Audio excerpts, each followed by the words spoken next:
Kadosh, Kadosh, Adonai Sabaoth. Ok, chegamos então no ponto polêmico desse tema, a minha opinião sobre o uso das rodas planetárias. Bem, pessoalmente acredito que o uso desse sistema deva ficar restrito apenas às operações com magia planetária e magia astrológica, ou seja, uso de talismãs, plantáculos planetários, etc. Mas aí você pode me perguntar, mas e quanto à invocação dos anjos e arcanjos Shen, os arcanjos do Shemaforash, os 72 arcanjos, né? Ou 72 anjos? Bem, eu acredito que isso não faz absolutamente nenhuma diferença para essas entidades, pois elas vivem num plano astral superior, além do astral médio. Isso só é significativo para as nossas habilidades de sentir ou manifestar no plano físico essas energias. Se você precisa da ajuda de alguma entidade dos planos superiores espirituais, esqueça o dia, esqueça a hora, esqueça a posição dos planetas. Isso só é importante para facilitar a sua capacidade de perceber as energias atuando, promovendo uma psicosfera telúrica mais afinada com as energias invocadas. Não é nenhum impeditivo para que eles atuem. É a sua psicosfera que é influenciada por as condições das subesferas de Exódio, ou seja, os subplanos do nível astral. Anjo não tem relógio nem usa calendário, e no astral o tempo não se passa da mesma forma que no plano físico. Se você ficar se restringindo sempre a uma suposta melhor condição astral, que seria proporcionado pela obediência do calendário astral, pela obediência do horário planetário, você estará se condicionando e atrasando sua evolução magística. Essas condições se referem apenas ao plano telúrico e ao astral inferior, ou em termos cabalísticos, aos 4 mundos de Malkuth e ao plano de Asiá e Etzirá da esfera de Exódio. Ou partindo para conceitos mais teosóficos, atinge no máximo os 2 primeiros subplanos mais densos do plano astral. No plano astral medial, o tempo não se passa da mesma forma que no plano físico. Você tem que focar suas habilidades mediúnicas a partir desse plano, não em planos inferiores a esse. Tudo bem usar esse padrão no começo de suas práticas místicas, das suas práticas mágicas, até você adquirir um condicionamento psíquico. Mas o seu condicionamento psíquico não deve ficar limitado às condições do plano astral medial. Os 5 dias do ano dedicados aos anjos Shen, os 72 anjos dos cabalísticos, têm a mesma representatividade que os dias dedicados aos santos católicos. Da mesma forma, os dias da semana em relação aos 7 planetas e suas horas planetárias. Não significa que você só pode chamá-los anjos nesses dias.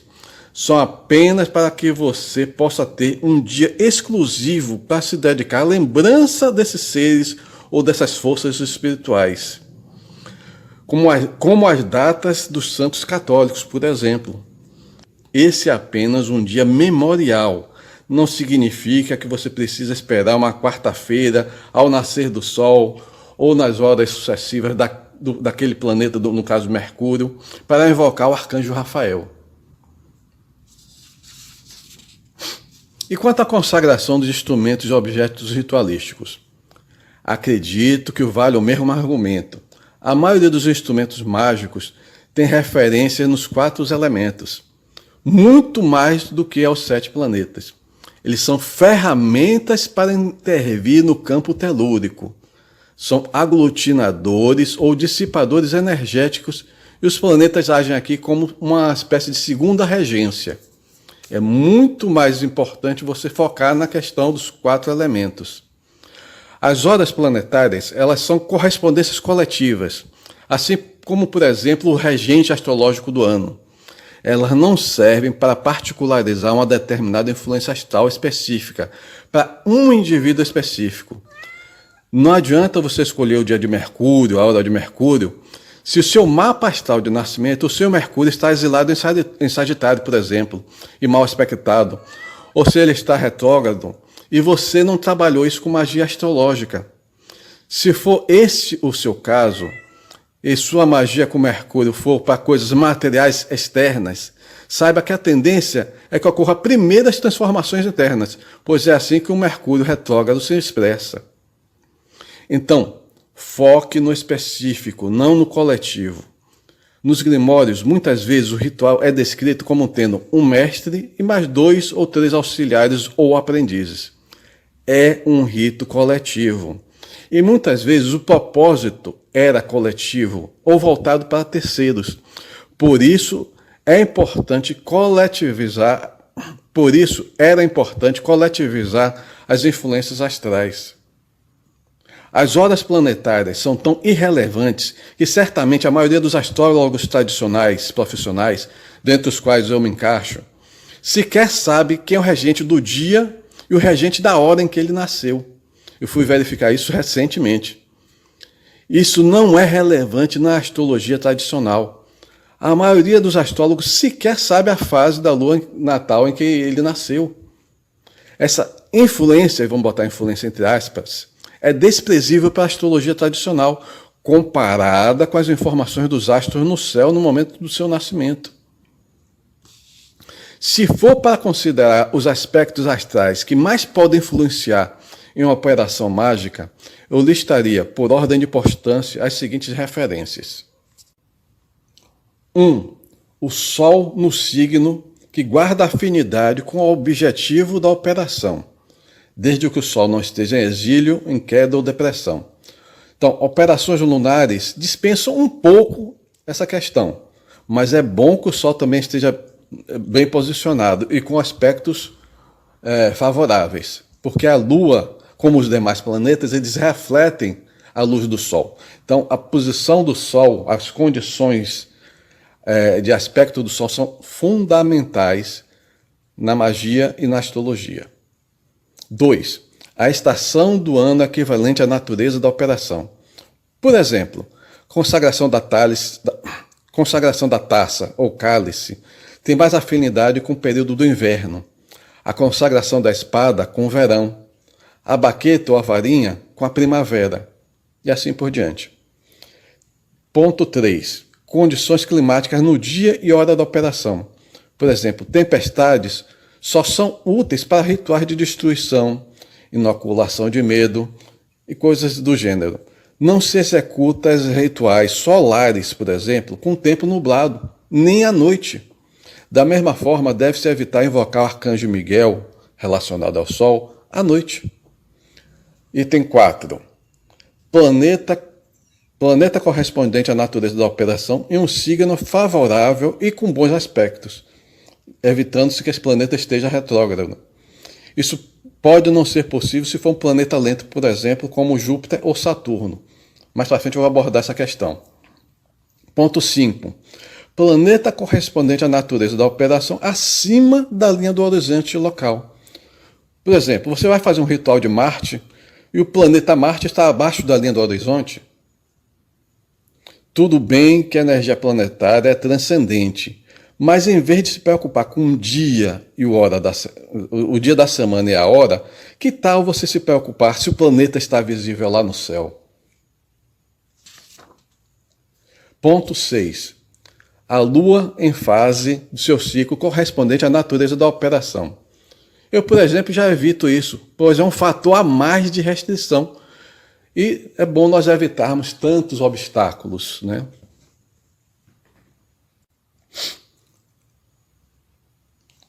A astrologia na Idade Média era algo muito complicado, muito complexo, que envolvia um profundo conhecimento de matemática. Então, para vincular aos astros qualquer ritualística, sem precisar recorrer à complexidade da astrologia, se usavam as horas planetárias.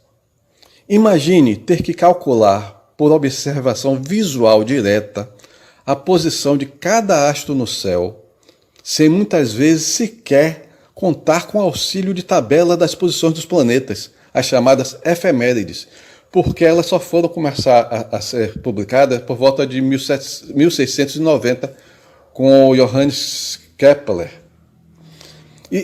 E projetar essa visualização, a posição desses planetas para uma data específica.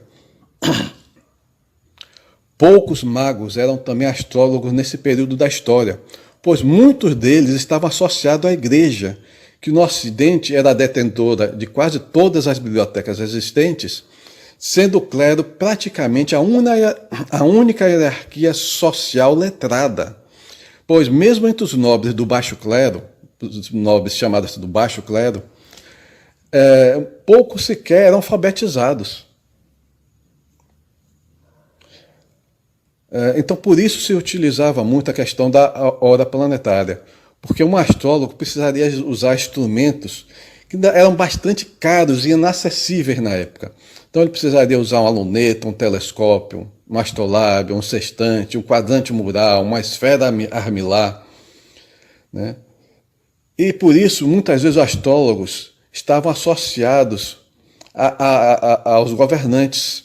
Muitas vezes eles eram alquimistas, que era uma prática que era condenada pela igreja, que via nela o apego ao ouro. Pessoalmente, eu acredito que as regras da prática do dia e hora planetário devem ser receitadas para aquilo que se pode chamar de magia astrológica. Volto a dizer, elaboração de pantáculos, magia planetária, consagração de alguns itens, não para a invocação de anjos e arcanjos, por exemplo. Então, eu vou fazer um pantáculo de Júpiter, e ao invés de procurar o dia e hora do planeta, eu me importo muito mais em saber se Júpiter vai estar visível no céu, a que horas ele vai estar visível, em que signo ele está, quais são os seus aspectos planetários, em que signo está o Sol, porque é ele quem dá a luz aos planetas, né? Sobre que condições o Sol está. E a partir daí eu elaboro a data e vou fazer o meu pantáculo, independente de se aquele dia corresponde ao dia de Júpiter, se aquela hora é a hora de Júpiter ou não. Posso fazer o pantáculo de Júpiter em qualquer dia e horário da semana, desde que obedeça às orientações que eu já mencionei acima. Então, em vez de investir meu tempo numa matemática astrológica abstrata e pouco factual das horas planetárias, eu investiria, por exemplo, na numerologia cabalística das horas cronológicas, que na nossa civilização atual está mais acostumada de seguir. Assim, um ritual lunar, por exemplo, poderia ser feito às 9 horas da manhã, já que 9 é o número cabalístico da Lua. Um ritual de Mercúrio poderia ser feito às 8 horas, que é o número místico de Mercúrio. Um ritual de Vênus às 7. Um ritual solar às 6. Um de Júpiter às 5 da manhã ou às 5 da tarde. Um de Marte às 4 da manhã ou às 4 da tarde. Então, veja que eu associaria a astrologia à numerologia. Você somaria a astrologia da posição dos astros no céu com a numerologia do dia e horas comuns. O que adianta você escolher uma quarta-feira, na primeira hora do Sol, para um ritual de Mercúrio, por exemplo, se no dia e hora em questão esse planeta está em Leão, por exemplo, que é o signo que, segundo a tabela das dignidades planetárias, esse planeta está em queda. Ou um ritual de prosperidade, por exemplo, na quinta-feira, o dia de Júpiter, na primeira hora do Sol, mas na data em que esse planeta está transitando por Gêmeos, que é o signo do seu detrimento. Júpiter demora em média 8 meses a 1 ano para sair de um signo, né? Ele agora, por exemplo, ele está nesse signo de Gêmeos, né? Ele deve demorar cerca de 6 meses para sair do signo. Então você vai me perguntar, poxa, se o planeta vai demorar 6 meses para sair do signo, eu vou ter que esperar esse tempo todo para fazer um ritual adequado de Júpiter? Não! Existem diversas opções. Você pode, por exemplo, associar o arcanjo Rafael de Mercúrio, que é extremamente versátil, com o arcanjo Mihael do Sol, junto com o arcanjo Tzaquiel de Júpiter, e fazer um ritual triplo com essas 3 forças. Você pode fazer outra opção é você fazer um banimento do hexagrama do signo de Gêmeos, que é onde o Júpiter se encontra agora. Você pode reforçar suas próprias características jupiterianas, se elas estiverem bem aspectadas no seu mapa natal. Existem muitas outras opções que eu não mencionei aqui, que as pessoas que conhecem magia e astrologia podem utilizar com imenso benefício. Eu penso que se você vai usar uma correspondência astrológica, é muito mais impactante usar uma referência celeste, por exemplo, Mercúrio em Gêmeos, do que uma convenção terrestre, horários planetários, uma simbologia que não tem embasamento direto nos movimentos dos astros. As horas planetárias estão para a astrologia, assim como as previsões para os 12 signos. Acredita quem não estuda astrologia. O que de fato eu acho que você vai precisar é de um aplicativo ou um site astrológico que mostre o céu no momento, que mostre em que signos os planetas estão. E você também vai precisar de um aplicativo ou de um site astronômico que mostra a posição dos céus a posição dos planetas em relação ao horizonte. Eu vou indicar aqui um site astrológico e um site astronômico. Então vamos fazer um passeio aqui pela tela do meu computador. Esse aqui é o Astrolink, o site que eu recomendo para você verificar a posição dos astros em relação aos signos e também os aspectos, certo? Nós vamos considerar apenas os aspectos entre os 7 planetas. Então, nós podemos desconsiderar aqui essa Lua em quadratura com Quirón e esse Vênus em quadratura com Urano. Então, por aqui a gente vê que o céu, em termos de aspectos, ele está excelente. Por outro lado, a gente pode avaliar, Sol está em Leão, que é o signo da sua regência, certo? A gente pode pesquisar aqui na tábua de dignidade, Sol rege Leão. Por outro lado, Júpiter está em Gêmeos, que na nossa tabela de dignidades, aqui Júpiter, no signo de Gêmeos, ele está em detrimento, ou seja, ele está com baixa energia, digamos assim, certo? Então você precisa fazer essa análise. Se eu fosse fazer um ritual de Júpiter, eu precisaria reforçar com a energia do Sol, ok? Vamos agora para o site astronômico. Aqui que a gente vai verificar quais são os astros que estão visíveis no céu no momento da nossa ritualística.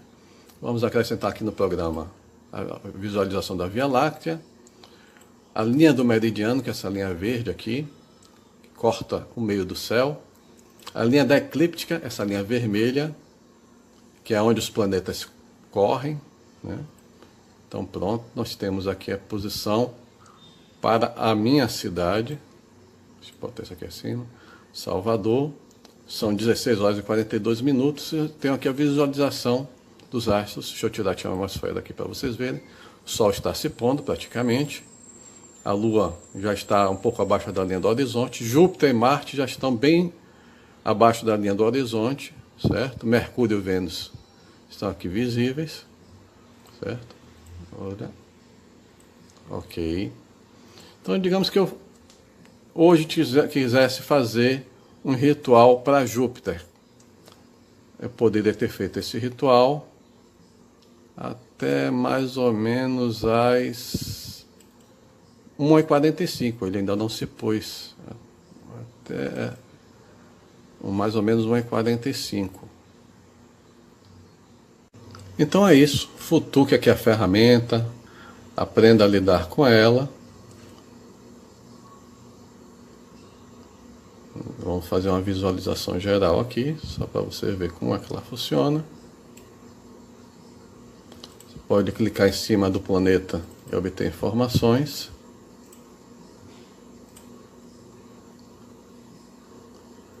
É isso, gente. Ok? Eu vou dar uma referência aqui que tem mais a ver com a chamada magia astrológica, que é, você pode utilizar os planetas nas chamadas casas astrológicas noturnas, que são as casas de número 1 a 6. Então, por exemplo, eu vou fazer um ritual voltado para amanhã eu tenho uma prova, eu tenho uma entrevista de emprego. Então, eu posso utilizar o Mercúrio na posição equivalente à casa 3, certo? Mas eu também posso, se eu tiver um Mercúrio bem aspectado no meu mapa, que é o meu caso, eu tenho um Mercúrio na casa 10 em Libra, eu posso utilizar o trânsito de Mercúrio em Libra, eu posso utilizar o trânsito de Mercúrio na casa 10. Tudo isso me possibilita uma energização maior do planeta a nível pessoal. Tá bom? Agredi um sistema milenar. E antes que me crucifiquem, eu quero deixar aqui algumas referências das fontes que eu utilizei para chegar a esses argumentos. Destaco aqui alguns textos que eu vou deixar na tela. Você pode tirar um print e parar para ler, ou pode consultar diretamente o nosso blog, que eu vou deixar listado aqui no vídeo ou nos comentários.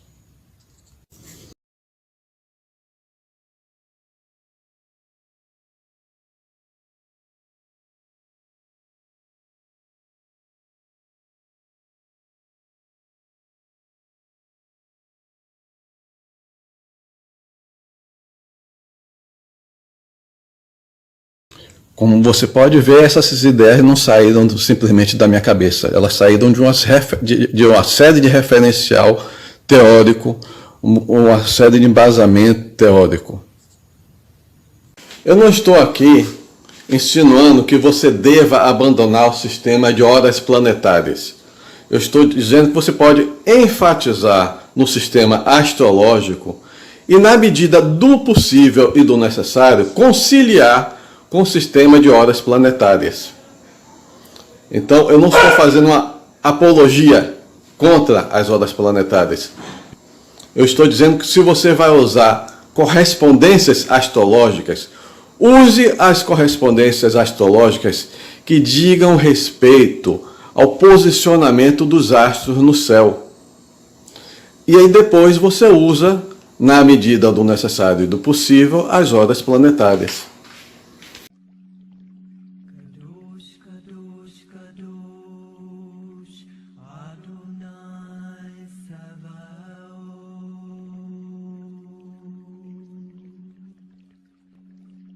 Kadosh, Kadosh.